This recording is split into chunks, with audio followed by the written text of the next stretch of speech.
नमस्कार, मैं हूं नवेद और आप देख रहे हैं एनएमएफ न्यूज। कोरोना काल लोगों के जहन में अब भी ताजा है। न जाने कितने ही परिवारों ने इस महामारी में अपनों को खो दिया। कोरोना के बाद पूरी दुनिया दो हिस्सों में बंट गई, एक वो जो कोरोना में चले गए और एक वो जो कोरोना में बच गए।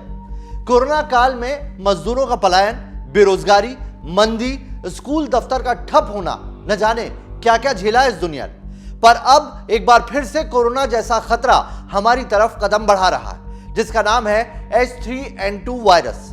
कोरोना महामारी के बाद इस नए वायरस ने फिर से सरकार और लोगों की चिंता बढ़ा दी है। यह वायरस कोरोना जितना ही खतरनाक बताया जा रहा है, क्योंकि कुछ राज्यों में इसके जानलेवा होने के सबूत भी सामने आने लगे हैं। देश के कुछ राज्यों में H3N2 वायरस से संक्रमित होने वाले लोगों के मामले बढ़ते जा रहे हैं, उनमें वृद्धि देखी जा रही है, जिसे देखते हुए सरकारें भी मुस्तैद हो गई है। कुछ राज्यों में जहां निगरानी बढ़ाई गई है, वहीं कुछ राज्य ऐसे हैं जहां पर स्कूल तक बंद करने के आदेश राज्य की सरकारों ने जारी कर दिए हैं, जिसके बाद लोगों को एक डर सताने लगा है कि क्या फिर से देश में लॉकडाउन लगने वाला है।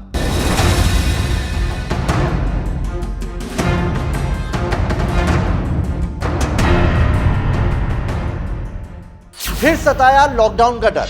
H3N2 के लगातार बढ़ते मामले अब सरकारों को भी डरा रहे हैं। इस वायरस को भारत में दस्तक दिए 2 महीने हो चुके हैं, लेकिन बदले मौसम में यह वायरस एकाएक न सिर्फ स्प्रेड हो रहा है, बल्कि डेडली भी हो गया है।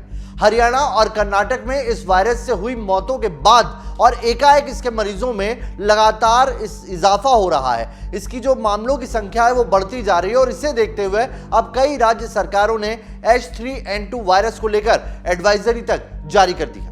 पुडुचेरी में स्कूल बंद। पुडुचेरी में H3N2 वायरस की वजह से पहली से लेकर 8वीं तक की कक्षा के स्कूल 10 दिनों के लिए बंद कर दिए गए हैं। 16 मार्च से स्कूल बंद रहेंगे। पुडुचेरी के शिक्षा मंत्री के मुताबिक इन्फ्लुएंजा के मामलों को देखते हुए 10 से लेकर 26 मार्च तक स्कूल बंद रहेंगे। दिल्ली में बढ़े वायरस के संक्रमित मरीज। दिल्ली के अस्पतालों में H3N2 वायरस के मामलों में एकाएक बढ़ोतरी हुई है। दिल्ली सरकार के ज्यादातर अस्पतालों में इस वायरस से पीड़ित लोगों का इस वक्त इलाज चल रहा है। दिल्ली के सरकारी अस्पताल के डॉक्टर के मुताबिक H3N2 वायरस से शरीर में तेज बुखार, सर्दी और शरीर में दर्द जैसे लक्षण उत्पन्न होते हैं, लेकिन कुछ मामलों में लगातार खांसी होने लगती है, जिससे मरीज बेहद कमजोर हो जाते हैं। यहाँ आपको ये भी बताते चले कि दिल्ली के अस्पतालों की OPD में इस तरह की शिकायत लेकर आने वाले मरीजों की संख्या में करीब 150% का इजाफा हुआ है। मौसम में हुए बदलाव ने इस वायरस को एकाएक बहुत ज्यादा खतरनाक बना दिया है, जिसके चलते इसके संक्रमितों की संख्या में बढ़ोतरी हुई है। मीडिया रिपोर्ट्स की माने तो सरकार भी मान रही है कि कोरोना में आम लोग जितना एहतियात बरत रहे थे, उतना इस H3N2 वायरस को लेकर लोगों में जागरूकता नहीं है। डॉक्टर DK गुप्ता के मुताबिक बच्चे स्कूल जा रहे हैं और वे इसे बुजुर्गों तक पहुंचा रहे हैं। एक देश से दूसरे देश की यात्राएं भी अभी खुली हुई हैं, जिसकी वजह से भी ये वायरस स्प्रेड कर रहा है। पिछले 2 वर्षों में कोविड प्रमुख वायरस रहा है और उस दौरान प्रतिबंध भी रहे, लेकिन प्रतिबंधों में छूट और सामान्य स्थिति की वापसी के साथ ही इसका यानी कि H3N2 वायरस का प्रकोप अब देखा जा रहा है, जो इसे और ज्यादा घातक बना रहा है।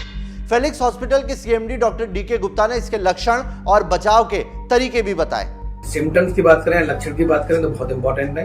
नॉर्मली जो है इन्फ्लुएंजा लाइक इलनेस है, सिम्टम्स जो अदर वायरल इलनेस है उससे रिलेटेड ही होते हैं, वैसे ही होते हैं जैसे कोविड है या कोई दूसरे वायरसेस है, RSV वायरस है, रेस्पिरेटरी सिंसिटिव वायरस है, उसकी तरह उसमें खांसी होना, मतलब कफ होना, रनिंग नोज होना, नाक बहना, स्नीजिंग होना, छींक बहुत तेजी से आना, गले में दर्द होना, चेस्ट पेन होना, कभी कभी ब्रीदिंग डिफिकल्टी हो जाना, बुखार आना, तेजी से बुखार आना, ठंड से बुखार लगाना, हेडेक होना, मतलब सर दर्द है, बॉडी मतलब बदन दर्द है, मसल पेन है, मसल है जिसको मतलब मसल्स में या मांसपेशियों में दर्द होना, कुछ लोगों को नोजिया, वॉमिटिंग, कुछ लोगों को इवन दस्त या डायरिया भी हो जाता है। या अगर किसी को कॉम्प्लिकेशंस होते हैं, निमोनिया है, ARDS है, तो या दिमाग का इन्वॉल्वमेंट होता है या लंग्स का अलावा लिवर का, किडनी का इन्वॉल्वमेंट होता है, तो उसको मल्टी ऑर्गन डिस्फंक्शन के जो अन्य लक्षण है वो भी आ सकते हैं। तो इंक्यूबेशन पीरियड का मतलब ये होता है कि जब आपको इन्फेक्शन हुआ और उसके बाद कब सिम्टम्स आते हैं, तो जो इन दोनों के बीच का जो गैप है उसको हम इंक्यूबेशन पीरियड बोलते हैं। इसके अंदर क्या होता है, वायरस जो है आपके ब्लड के अंदर मल्टीप्लाई करता है, मतलब ग्रो करता है, और उसके बाद वो सिम्टम्स आपको प्रोड्यूस करता है। तो नॉर्मली जो है 2 से 3 दिन का इंक्यूबेशन पीरियड है कि अगर मुझे इन्फेक्शन है और आप मेरे कांटेक्ट में आए हो, अगर मैंने आपको इन्फेक्शन दिया है तो 2 से 3 दिन बाद आपको सिम्टम्स आ जाएंगे। सिम्टम्स मतलब कि बुखार, खांसी, जुकाम, गले में दर्द, चेस्ट पेन, ब्रीदिंग डिफिकल्टी है, या आपको नोजिया है, वॉमिटिंग है, बॉडी एक है, हेडेक है, फटीग है, थकावट है। मैं फिर दोबारा बता रहा हूँ, ये सारे सिम्टम्स आपको 2 से 3 दिन बाद आ सकते हैं अगर आपको इन्फेक्शन हुआ है। H3N2 वायरस के बढ़ते मामलों को देखते हुए दिल्ली सरकार ने एलएनजेपी अस्पताल में ऐसे मरीजों के लिए आपातकालीन ब्लॉक में 20 बिस्तरों का आइसोलेशन वार्ड तैयार करवाया और अगर ऐसे ही हालात बिगड़ते गए तो सरकार आगे के उपायों पर भी विचार कर सकती है। ऐसे में लोगों को खौफ है कि कहीं फिर से लॉकडाउन न लग जाए। गोवा सरकार भी हुई सतर्क। दिल्ली और पुडुचेरी ही नहीं, H3N2 वायरस को लेकर गोवा सरकार भी सतर्क हो चली है। गोवा सरकार मंगलवार को H3N2 वायरस पर एक उच्च स्तरीय बैठक करेगी ताकि समय के रहते ही इस वायरस को न सिर्फ रोका जा सके बल्कि इसे फैलने से भी लोगों को संक्रमित होने से भी बचाया जा सके। इस मीटिंग में सरकार कुछ कड़े फैसले भी ले सकती है, जिसकी जानकारी राज्य के स्वास्थ्य मंत्री विश्वजीत राणे ने दी है। उन्होंने बताया, गोवा सरकार ये सुनिश्चित करेगी कि केंद्रीय स्वास्थ्य मंत्रालय के दिशा निर्देशों का सख्ती से पालन हो। गोवा में इस साल अभी तक H3N2 का कोई मामला सामने नहीं आया। नए वायरस के बढ़ते मामले के बीच लोगों को कोरोना जैसी आशंकाएं सताने लगी है। डॉक्टर DK गुप्ता के मुताबिक लोग मामलों को छुपा रहे हैं। केवल 5% मामले ही इस वक्त अस्पताल में भर्ती होने की सूचना मिल रही है। उन्होंने ये भी कहा कि मास्क मैंडेटरी कर वायरस को फैलने से रोका जा सकता है, वरना लॉकडाउन भी एक उपाय है। बच्चों के लिए ज्यादा घातक H3N2 वायरस के बढ़ते मामलों और इससे होने वाली मौतों ने वाकई चिंता बढ़ा दी है। आपको बता दें कि कोरोना के कारण देश में लगाए गए लॉकडाउन की वजह से पिछले 2 वर्षों से बच्चों में इन्फ्लुएंजा का कोई खतरा नहीं था, लेकिन H3N2 वायरस ने बदलते मौसम में जैसा रंग दिखाया उससे लोगों को कोरोना जैसी आशंकाएं सताने लगी और ऐसे में ये बच्चों और बुजुर्गों के लिए ज्यादा खतरनाक साबित होगा। डॉक्टर गुप्ता के मुताबिक मास्क लगाकर इसके खतरे को फैलने से रोका जा सकता है। आपको यह भी बता दें कि इस नए वायरस के प्रसार के कारण अस्पताल में भर्ती होने वाले मरीजों की संख्या भी एकाएक बढ़ी है। 9 मार्च तक H3N2 के साथ इन्फ्लुएंजा वायरसों के कुल 3038 मामलों की अब तक पुष्टि हो चुकी है। कर्नाटक और हरियाणा में एक मरीज की इससे जान भी जाने की खबर है, जो वाकई डराने वाला है। कोरोना की तरह लक्षण। सरकार ने इस वायरस को लेकर जारी एडवाइजरी में कहा है कि इस वायरस से संक्रमित रोगियों में केवल बुखार और खांसी के लक्षण दिखाई दिए हैं। लगभग 27% मरीजों की सांस फूलती है, वहीं 16% घरघराहट का सामना कर रहे हैं, यानी कि उनके खराश की भी प्रॉब्लम आ रही है। 16% में निमोनिया के लक्षण हैं, वहीं 10% रोगियों को ऑक्सीजन की भी यहां जरूरत पड़ी है। 7% मरीज ऐसे हैं जिन्हें आईसीयू में एडमिट तक कराना पड़ा है। तो बहुत हद तक इसके लक्षण जो है वो कोरोना जैसे ही हैं। जानलेवा है वायरस। दिल्ली एनसीआर समेत देश के कई राज्यों में फैला H3N2 वायरस अब जानलेवा भी साबित हो रहा है। H3N2 वायरस से संक्रमित 2 लोगों की मौत की खबर सामने आ चुकी है। मीडिया रिपोर्ट्स के मुताबिक मरने वालों में एक मामला हरियाणा का है, जबकि दूसरा केस दक्षिण भारत के राज्य कर्नाटक का है। इस वायरस से संक्रमण में बुखार, जुकाम, सर्दी, गले में खराश और आंखों में जलन जैसे लक्षण दिखाई देते हैं। कई बार तेज बुखार तो 2 से 3 दिन में ठीक हो जाता है, लेकिन गले की समस्या थोड़े लंबे वक्त तक खींची रह सकती है। और ये वायरस भी कोरोना की तरह जो इन्फेक्टेड पर्सन है उसके संपर्क में आने से दूसरे लोगों तक फैल रहा है, जो और ज्यादा घातक बना रहा है। कर्नाटक के हासन जिले में 82 साल के बुजुर्ग की इस वायरस के चलते मौत हुई। स्वास्थ्य मंत्रालय के अधिकारियों के मुताबिक बुजुर्ग की 1 मार्च को मौत हुई थी।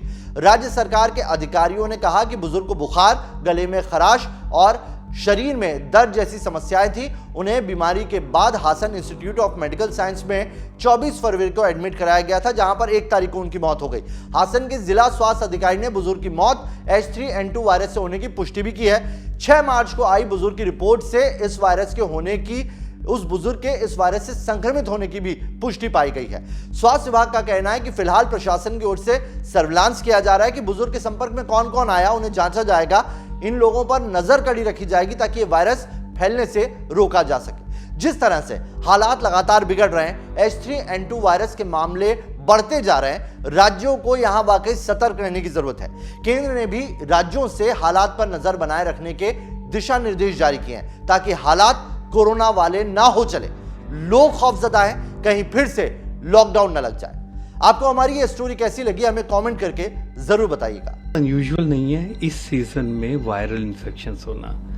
क्या अनयूजुअल है इस बार कि हमें कोविड जो 2 साल हमारे निकले हैं, हम लोग एक्सपोज नहीं थे, बच्चे एक्सपोज नहीं थे इन्फ्लुएंजा से, तो आपकी इम्यूनिटी नहीं डेवलप हुई। इसकी वजह से जो सडन आउटब्रेक हुआ है H3N2 जो एक वायरस है, ये एक नॉर्मल इन्फ्लुएंजा का वेरिएंट है जिसको हम कहते हैं एंटीजेनिक ड्रिफ्ट हुआ है। ये एक वायरस है जो इन्फ्लुएंजा का एक सब टाइप है। क्योंकि हम लोग एक्सपोज नहीं हुए थे पिछले 2 सालों से, इसलिए ऑल ऑफ सडन आउटब्रेक हम लोगों को लग रहा है ये। अदरवाइज ये कोई यूजुअल चीज, अनयूजुअल चीज नहीं है। अगर हम प्री कोविड की बात करें, हर साल इस तरह के वायरल इन्फेक्शन होते थे, हर साल इन्फ्लुएंजा वायरस इन्फेक्शन होते थे। H3N2 की स्पेशली बात करें तो ये बहुत ज्यादा परेशान करने वाला वायरस नहीं है। परेशान इन द सेंस कि डेथ्स की बात करें, ऑफ कोर्स मॉर्बिडिटी है, नंबर ऑफ पेशेंट्स काफी ह्यूज हैं और लंबा टाइम तक इन्फेक्शन चल रहा है। जैसे आज इन्फेक्शन हुआ तो इसके अंदर जो सिम्टम्स हैं वो 5-7 डेज में नहीं खत्म हो रहे। कई पेशेंट्स को 2 वीक्स लग रहे हैं, कई पेशेंट्स को 3 वीक लगे, बट डेथ्स बहुत ज्यादा नहीं है as compare to any other virus.